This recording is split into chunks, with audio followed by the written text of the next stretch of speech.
Hello again, everybody. This is Steve Callis, speaking of sports, and we're here to talk about the tragic death of Kobe Bryant and 8 other people.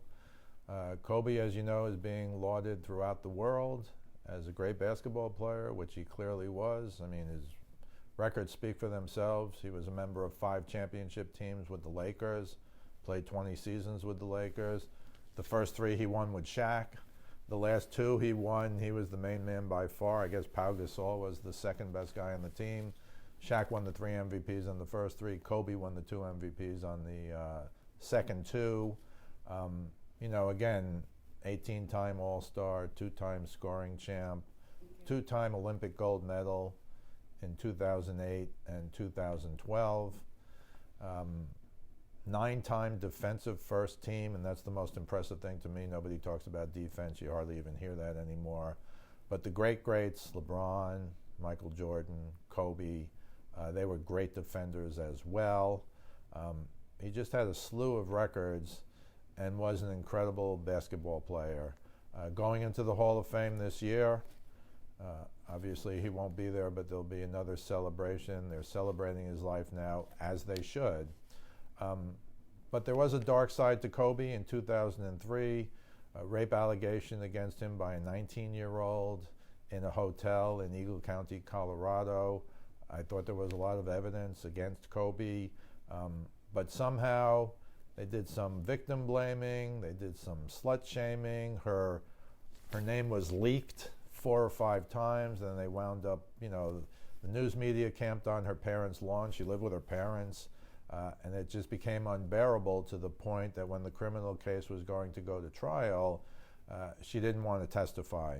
So they dropped the criminal case because the victim didn't want to testify. Almost understandable. Again, this is 2003. If this happened today, I think it would have been a lot worse for Kobe. Would have been still bad for the victim, but a lot worse for Kobe. And so what happened was then there was a civil case, and that civil case was settled with a financial payment.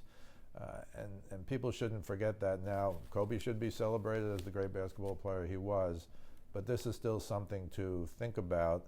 And it's not boys will be boys. It's not he was really good since then. It's nothing like that. But getting back to Kobe, the ball player, he's an international star. His father, Joe Bryant, played for the 76ers, but after his NBA career, he played in Italy for a number of years. Kobe went to Italy with his father. He was fluent in Italian. In 2018, he won an Oscar for the best animated short, Dear Basketball. He obviously had a lot of other interests and a lot more to give. As a basketball player, to me, he's not in the top 3 or 4. He's not Michael Jordan. He's not LeBron. He's not Oscar Robertson. He's not Wilt Chamberlain. But after that, he's right in that group. That's how great he was. And again, I always people talk about Mamba mentality, which he nicknamed himself Black Mamba. Jordan had a Mamba mentality. LeBron has a Mamba mentality. You understand its incredible focus on both ends of the court, which to me makes up the greatest players of all time. You look at a guy like Harden, he's a great player, but he doesn't defend. He's just a great offensive player, and good for him. You can talk about the greatest offensive players. He's in the conversation. But these guys who play defense, a long forgotten thing in the NBA, they're the true superstars who are going to be on the Mount Rushmore of basketball in the future. So I think Kobe's a little short of that, but again, a spectacular player. A father with 4 daughters. As you know, Gianna, his daughter, his 13-year-old daughter, also died in that helicopter. The Altobelli family, Alyssa Altobelli was a 13-year-old on the team. She was on the plane with her parents, John and Kerry. The pilot, Ara Zaboyan. Christine Mauser, who's interesting, a 38-year-old woman who was hired by Kobe. Kobe was the coach of the team. This was one of those elite travel teams. She was hired by Kobe, and her nickname, she was called Maud.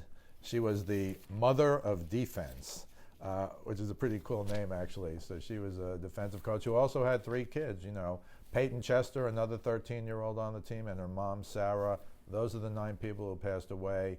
I think it's all tragic, but 3 13-year-old young ladies who were star basketball players at the age of 13, all perished, and that's just a terrible thing.